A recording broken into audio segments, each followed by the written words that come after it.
the musculature, the cut physique is seen as a sign, a benchmark of the virtue of the subject. And you can see that when all of this practice comes together. So, yes, you spend time in your gymnasium, but you also engage in philosophical discourse with Socrates and so on and so forth. Now, a lot of contemporary culture has lost that, but I do note that this was tapped into back in 80s action films by notably muscular physiques. And I'm thinking here, this may have started with Bruce Lee, but in the 80s, we get people like Sly Stallone and Arnold Schwarzenegger and Jean-Claude Van Damme, where cinematically, the built physique is a sign, a symbol of the character's virtue. It's not irrelevant. Stallone having a beautiful built body in the Rocky films or as Rambo, that's not accidental. This feeds into our tendency to respond more intensely to almost caricature-like stimuli. So Stallone is a better symbol of virtue, or Jean-Claude Van Damme in Bloodsport. Love that movie, by the way, because of this connection. And it's really interesting. Perspectives. I mean, this claim that academia is all just a monolithic leftism is just false. Students from a range of different backgrounds can and do share their views. Profs from a range of different backgrounds can and do share their views.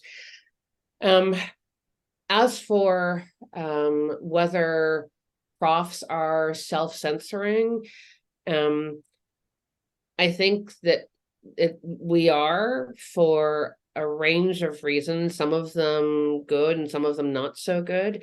I think that like cis white women like me have become hopefully much more aware of the privilege that we carry in this world and how overrepresented our voices are.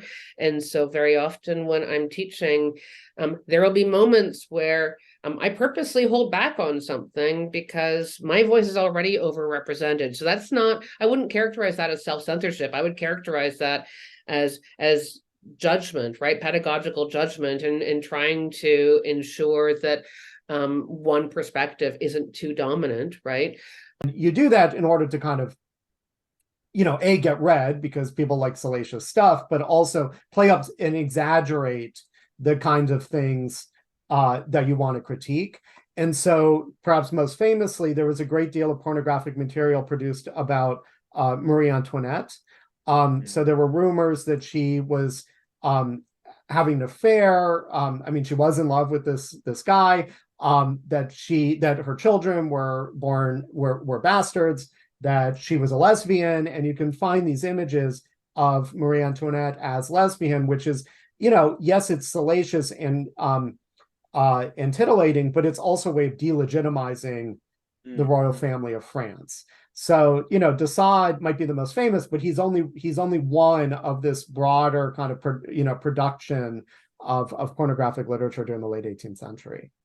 I connect this actually to a form of panic that is very profound. I think that we learn rules for gender and sexuality in the cradle.